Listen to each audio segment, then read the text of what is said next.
Վատ կենտրոնացում, կարճաժամկետ հիշողություն, քնկոտություն, հոգնածություն սրանք խնդիրներ են, որոնք հանդիպում են նաև դեռահասների շրջանում։ Պատճառների մասին կզրուցենք ՈՒԻԳՄՈՌ կանանց եւ երեխաների հիվանդանոցի բժիշկ էնդոկրինոլոգ Լուսինե Քալանթարյանի հետ։ Բարև ձեզ բժշկուհի։ Բարև ձեզ։ Թվարկված խնդիրները ո՞ր դեպքում են դեռահասների մոտ առաջանում։ Դա կապ ունի սեռահասունացման շրջանի հետ, թե էնդոկրին խնդիրներ են զուտ։ Ողջույն Անի ջան, նախ եկեք տարբերակենք, թե որն է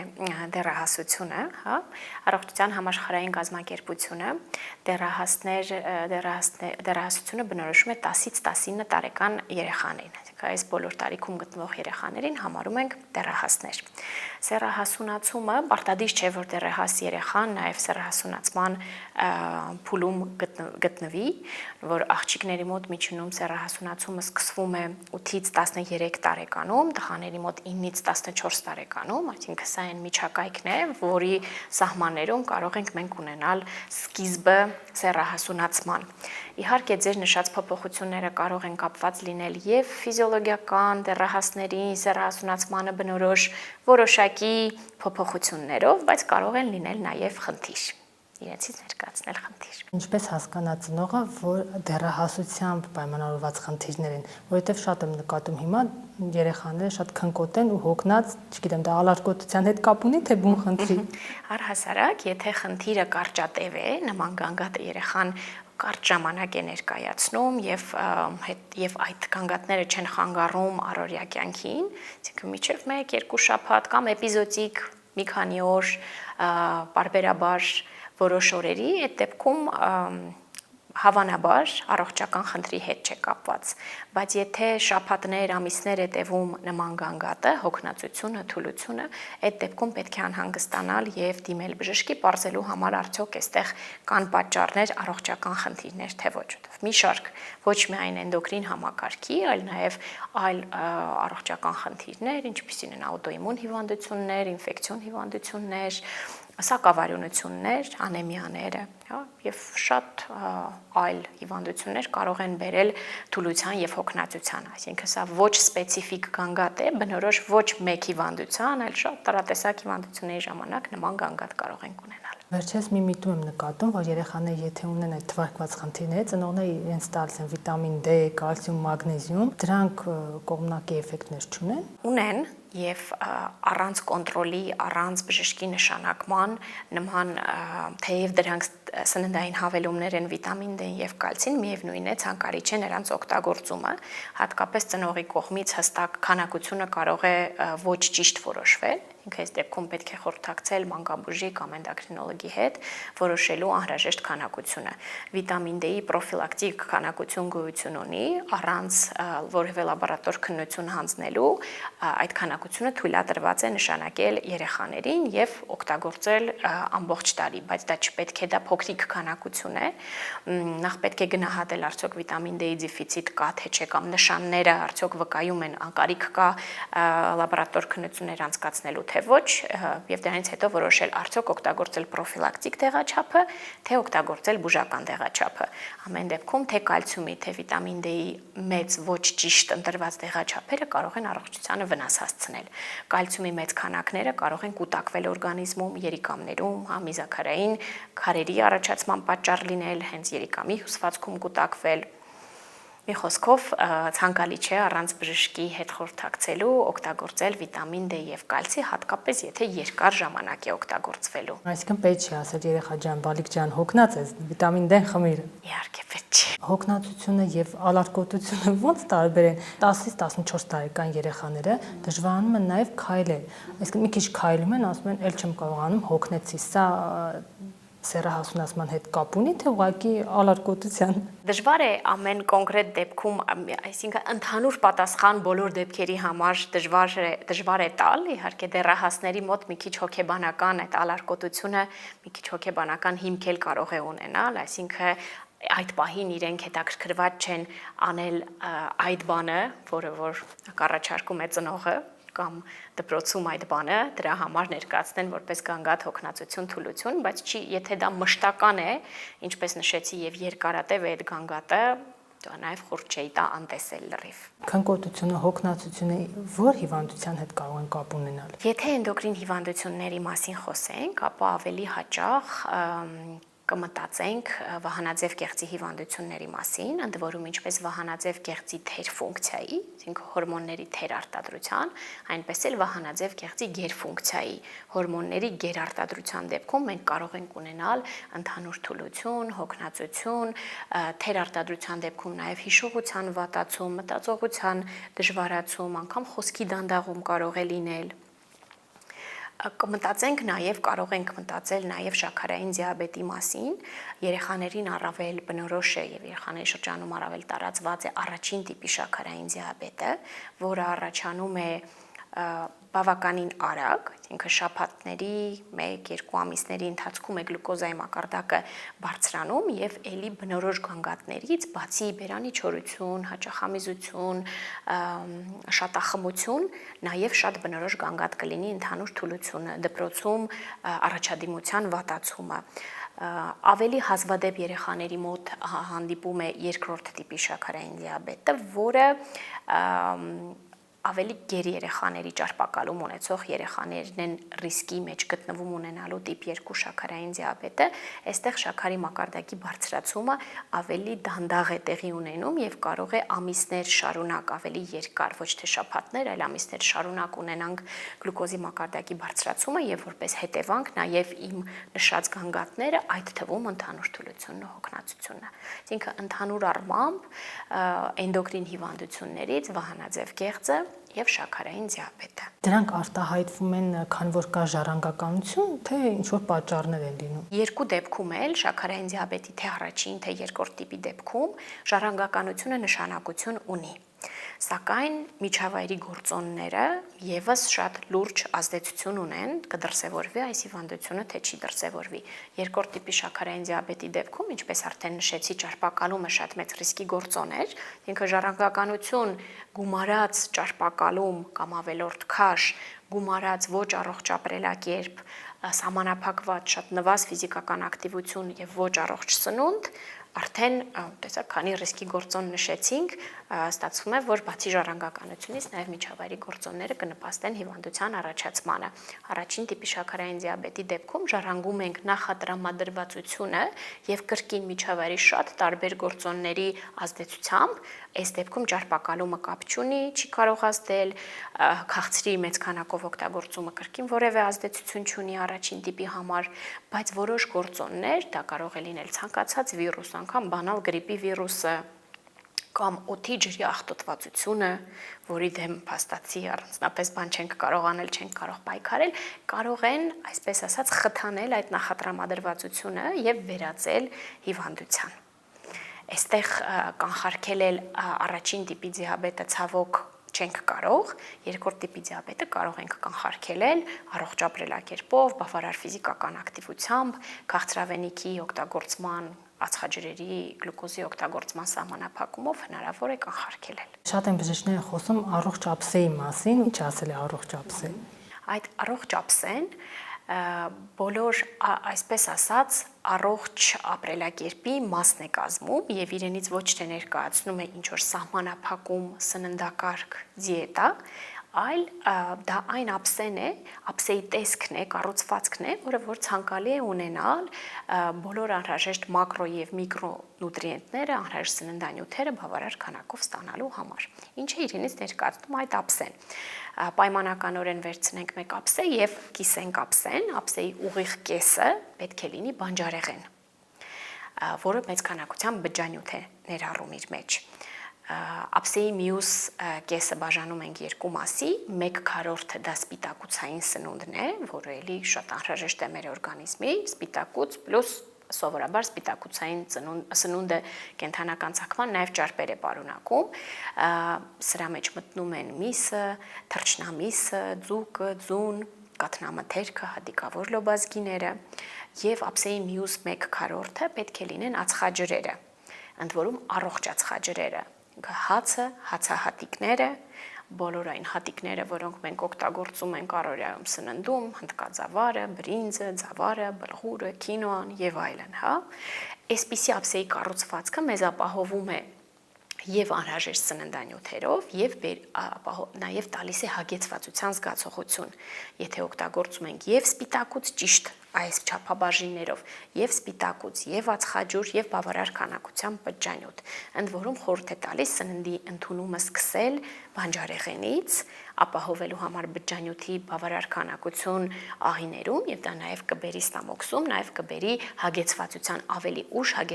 ավելի շուտ հագեցվածության զգացողություն կունենանք, հետեւաբար նաեւ ավելի քիչ սնունդ կօգտագործենք, եթե սկսենք սնունդը բանջարեղենի ընդունումից։ Այսինքն սա այն հեշտ լայֆհաքն է, որը կարելի է օգտագործել ամեն օր, պարզապես ափսեն կառուցելիս մեր մի քիչ ավելի մտածված կառուցենք։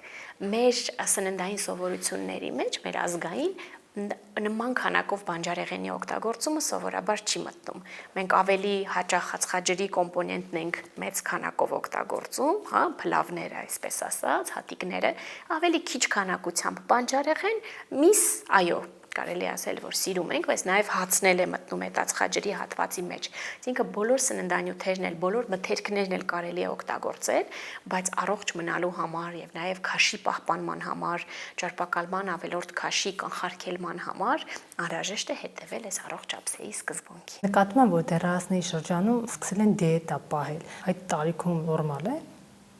Եթե անգամ ունենք ավելորդ քաշ կամ ճարպակալու, երեխաների շրջանում խիստ սննդային սահմանափակումներ երբևէ չեն կիրառվում, որովհետև երեխայի նորմալ աճի, զարգացման համար, սեռահասունացման համար անհրաժեշտ են բոլոր սննդանյութերը անհրաժեշտ բավարար քանակություններով, հա, եթե խիստ սահմանափակումներ լինեն, դա կազդի երեխայի հասակի ավելացման վրա, սեռահասունացման սկզբի վրա կարող է ազդել, ոսկրային խտության վրա կարող է ազդել, որտեղ այդ մանկական տարիքում է ձևավորվում նաև ոսկրի հանքային խտությունը եւ խիստ սննդային սահմանափակումներ, անգամ եթե ունենք ճարպակալում, կամ եթե դա արտահայտված ճարպակալում է, խիստ չեն այդպիսի սահմանափակումները եւ կարեւոր է աշխատել սննդաբանի կամ էնդոկրինոլոգի հետ ճիշտ ձևով սահմանափակումներ անել, որպեսզի իմ ասած երևույթները տեղի չունենան, բայց ունենանք քաշի իջեցում։ Այսինքն հիմնական սկզբունքը այս դեպքում էլ առողջ սովորությունների ներդրումն է, որոնք թույլ կտան նվազեցնել քաշը ոչ արագ, դանդաղ, բայց կայուն։ Այսինքն անգամ մեծ ավելորդ քաշի պարագայում մենք չենք ձգտում մեծ քաշի կորուստ ունենալ, այլ փոքր քաշի կորուստ, բայց դա լինի երկարատև եւ դրա հիմքում ընկած լինեն ճիշտ սննդային սովորությունները եւ ֆիզիկական ակտիվության ներդրումը։ Շատ հեշտ է այս ամենը ասել, բայց իրականում ներդնել կյանքի մեջ թե երեխայի, թե մեծահասակի բավականին դժվար է։ Ինքը եթե կտրուկ սահմանափակումներ անենք, թե մեծահասակը, թե երեխաները նույն բանն է գործում, հա, վերջ այլևս հաց չենք օգտագործելու, օրինակ, դա ինչքան է տևում, մի քանի շաբաթ, 1 ամիս, 2 ամիս, լավ 3 ամիս, հա, բայց ինչ որ մի օր մարդը դադարելու է անել այդ սահմանափակումը եւ կրկին քաշը ավելանալու է եւ ամենայն հավանականությամբ ավելի շատ քաշ է հետ գալու։ Դա է պատճառը, որ ժամանակակից սննդաբանությունը խորհուրդ է տալիս առողջ սովորությունները ներդնել, այսինքն օգտագործել նույն հացը, օգտագործել քաղցրավենիքը, բայց դրանց քանակությունը լինի սահմանափակված որոշակի սահմաններում, բայց երբեմն դրանք բոլորը պետք է թույլատրված լինեն անգամ ճարպակալման պարագայում, անգամ քաշի իջեցման դեպքում։ Եվ այստեղ շատ կարևոր հարց եք բարձրացնում դեռահասների շրջանում, ես թվարկեցի երբ ճարպակալում ավելորդ քաշ կա, հա, բայց կարող են լինել սննդային վարքի խանգարումներ, որոնցից երկուսը կարող եմ նշել անորեքսիա, նյարդային անորեքսիա կամ բուլիմիա, սա այն հիվանդություններն են, բավականին բարդ կառավարվող հիվանդություններ են, որոնց դեպքում իրականում կարող է չլինել քաշի ավելցուկ, նյարդային անորեքսիայի դեպքում, բայց երեխան սեփական մարմնի ընկալումը աղավաղված է, այսինքն չլինելով բացարձակ գեր, անգամ լինելով շատ նիհար, երեխան կարող է մտածել, որ գեր է եւ ցանկանում է խիստ նվազեցնել քաշը։ Եվ այստեղ գալիս են սահմանափակումները, խիստ սահմանափակումները, երեխայի կողմից որոշումը չօգտագործել այլևս այս կամ այն սննդամթերքը կամ տանջող ֆիզիկական ակտիվության մակարդակը, այսինքն ուտել, բայց հետո ժամեր զբաղվել ֆիզիկական ակտիվությամբ, որպեսզի սպառել ընդունած կալորիաների քանակությունը եւ նյարդային անորեքսիայի դեպքում քաշը շատ խիստ նվազում է, թեև անգամ այդ նվազած քաշի պարագայում երեխան շարունակում է մտածել, որ գեր է եւ քաշը էլի նվազեցնելու կարիք կա։ Բուլիմիայի դեպքում մեծ քանակի սննդի ընդունումն է երեխայի կողմից, որին հաջորդում է լուծողականների օգտագործումը կամ փսխման առաջացումը, որպեսզի քաշի ավելացում տեղի չունենա։ Բայց բուլիմիայի դեպքում ի տարբերություն նյարդային անորեքսիայի կարող ենք ունենալ նաև նորմալ քաշ կամ կարող ենք ունենալ ավելորդ քաշ, բայց սրանք երկուսն էլ սննդային վարքի խանգարումներ են, որոնք պահանջում են շատ համալիր մոտեցում էնդոկրինոլոգի, սննդաբանի, հոգեբանի, երբեմն հոգեբուժի եւ հոգեթերապիայի կարիք է լինում, եւ նյարդային անորեքսիան գնալով այս երեխաների տարիքը դեռահասներին, ինչպես ասեցի, շատ բնորոշ է, բայց գնալով տարիքը փոքրանում է, արդեն տեսնում ենք նաև 12, 11, անգամ 10 տարեկան երեխաների մոտ։ Մինչդեռ նախկինում դա մի փոքր ավելի մեծ տարիքներ, հա, 13, 14, 15 տարեկանն է։ Այստեղ իհարկե մեդիայի ազդեցությունն է, ֆիլմերի, մոդելների, հա։ Բայց դե ծնողների անզգուշությունն նաև ուշադիր չեն տեսնում, որ երեխան հաց չի ուտում։ Դա կարող է նաև շատ լավ, գուցե եւ ծնողը տեսնում է եւ փորձում է պայքարել դրա դեմ, բայց չի կարողանում մենակ։ Այստեղ կարևոր է հենց իմ ասածը, որ մենակ չփորձել, եթե տեսնում ենք այս բողոքները, երեխայի կողմից նման վարքն ու սահմանափակումները, անպայման դիմել մասնագետի, որովհետև երբ որ կրիտիկական ինչքան էս ամենը խորանում է, այնքան հետո ավելի դժվար է դուրս գալ այդ իրավիճակից։ Իսկ բուլիմիայի դեպքում, երբ օրինակ լուծողական էին օգտագործում կամ հատուկ փսխումներ են առաջացնում, դա կարող է թաքցվել եւ անգամ ծնողը չնկատել։ Այնպես որ միշտ չի, որ ծնողներին, այսպես ասեմ, մեղադրելու կարիք կա, հա, ծնողը կարող է շատ ուշադիր լինել, կարող է երեխան թաքցնել, կարող է չթաքցնել, կարող է ծնողները փորձում են միայնակ պայքարել դրա հետ, բայց անգամ այս իմ նշած բժշկական թիմի աշխատանքի պարագայում հեշտ չէ դրա հետ պայքարել ու աշխատել, ինչ մնաց ծնողը միայնակ կարողանա դա անել։ Բայց այդ շրջանի համար մեկ շատ լավ լուր կա, չէ, որ ինչքան էլ իրենք թմբլիկ են լինում, բայց մեծանալուց կարող են նիհարել, այսինքն դա դեռահասության շրջանի հետ է կապված։ Ցավոք այդպես չէ, դա շատ տարածված կարծիք է, որ երեխաները հետո, ինչպես ընդունված է ասել, փորը բո է դառնում, չէ, իրականում միշտ չէ, որ այդպես կլինի, ավելի հաճախ այդպես չի լինի, ինչու, որովհետև եթե երեխան մանկական տարիքում ունենք արդեն ճարպակալում ավելորդ քաշ, ամենայն հավանականությամբ դրա հիմքում ընկած են սխալ սննդային սովորությունները եւ ֆիզիկական ակտիվության ցածր մակարդակը։ Ընդ որում այդ սննդային սովորությունները ընտանիքից են գալիս, հիմնականում երեխան սնվում է այնպես, ինչպես սնվում են ընտանիքում։ Այսինքն եթե մեծ քանակությամբ քաղցր է օգտագործում, հավանաբար տանն էլ քաղցրը օգտագործվում է, թե հյութեր են օգտագործում, հյութերը շատ խմում, ամենայն հավանականությամբ տանն էլ այդ հյութերը կան, հա, ոչ միայն դպրոց, դուրս, այլ նաև տանը։ Եվ դեռահասը, եթե ունի այդպիսի սխալ արդեն սննդային սովորություններ եւ ցածր ֆիզիկական ակտիվության մակարդակ, մեծանալով դրանք դժվար թե լավանան։ Հավանաբար այդպես էլ մնալու են եւ ունեցած ավելորդ քաշն ու ճարպակալումը ոչ միտեղ չեն կորելու։ Հետևաբար հենց մանկական տարիքում էլ կարևոր է ուշադրություն դարձնել, չսպասել, որ կմեծանա երեխան եւ քաշը կիջնի, այլ դիմել մասնագետին երեխային օգնելու համար, այդ ներդնել ճիշտ ծննդային սովորություններ։ Տեսեք, անընդհատ ես շեշտը դնում եմ ոչ թե ծննդային խիստ սահմանափակումների, քաշի մեծ իջեցման, հա, կամ պիտակավորման երեխայի, որ գեր է երեխան, այլ նրա վրա, որ մեր օգնությունը պետք է լինի ներդրումը ճիշտ սննդային սովորությունների հենց մանկական տարիքում, որտեղ այս տարիքում այստեղ հիմքն է ամբողջ կյանքի եւ ոսկրային խտության ձևավորման համար եւ հասակի համար, եթե այս տարիքում բավականաչափ նուտրիենտներ չենք ստանում, սպասվելիք ակնկալվող հասակը կարող է շատ ավելի ցածր լինել, քան կլիներ, եթե երեխան մանկության դեռահասության շրջանում լիարժեք սննդընդունումներ ունենար։ Նախաճաշը որքան է կարևոր երեխաների համար։ Նախաճաշը կարևոր մասն է մեր օրվա սննդի ընդունումների, չեմ վախենա ասել, որ պարտադիր է, հա, նախաճաշ, ճաշ, ընթրիք, դրանք պարտադիր պետք է լինեն եւ նաեւ կան հետազոտություններ, որոնք ցույց են տալիս, որ նախաճաշելը նաեւ նյութափոխանակության մակարդակը, ակտիվությունը բարձրացնում է, եթե նախաճաշը բաց չենք թողնում, եւ այստեղ կուզեմ նշել, որ կարեւոր է բացի այնից, որ նախաճաշել, այլ անել ոչ քաղցր նախաճաշ, այլ սպիտակուցային նախաճաշ, գծու, կաթնամթերք,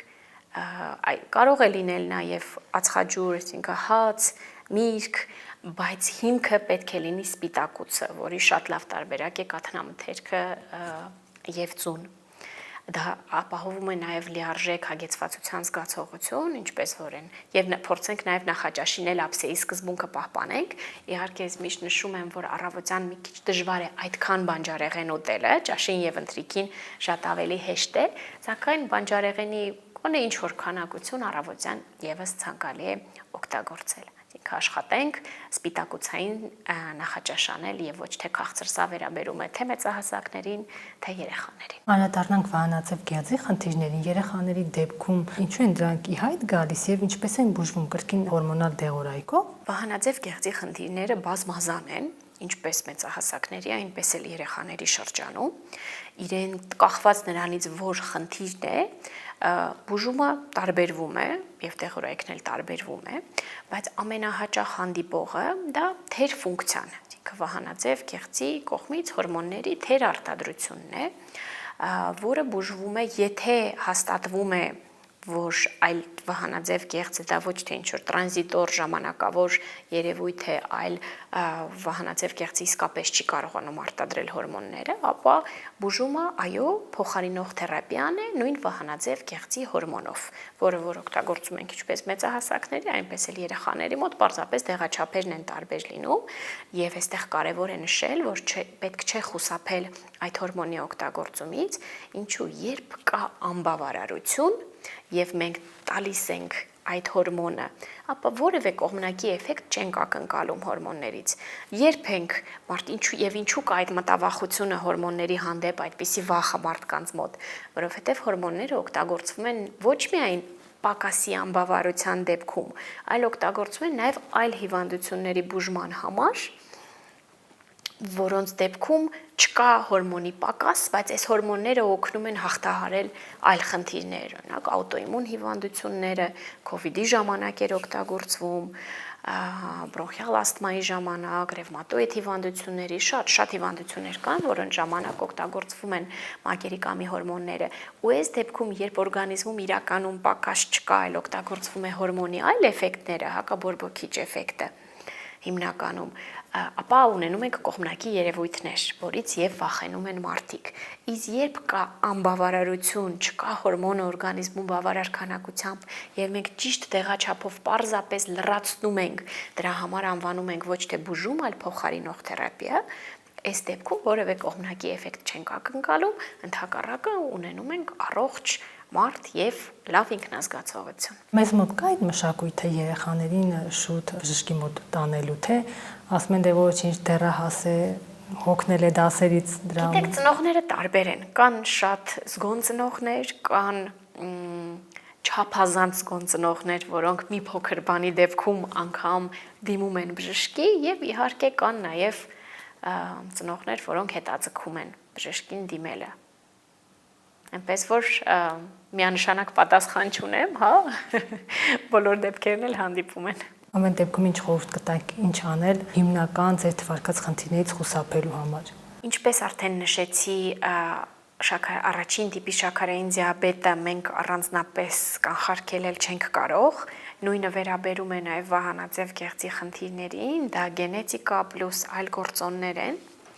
դրանց հետ կապված որևէ բան չենք կարող անել, բայց ճարպակալումը, ավելորդ քաշը եւ դրանցից բխող երկրորդ տիպի դիաբետը միանշանակ կանխարգելվող խնդիրներ են, դրա համար անհրաժեշտ է առողջ ապրելակերպ վարել ճիշտ սնվել, օգտագործել առօրյայում առողջապսեի սկզբունքը եւ ունենալ բավարար ֆիզիկական ակտիվություն։ Եվ կուզեմ ֆիզիկական ակտիվության քանակը նշել, որն է այդ բավարար ֆիզիկական ակտիվությունը։ Մինչեւ 6-ից մինչեւ 18 տարեկան երեխաների համար խորհուրդ է տրվում ամեն օր առնվազն 60 րոպե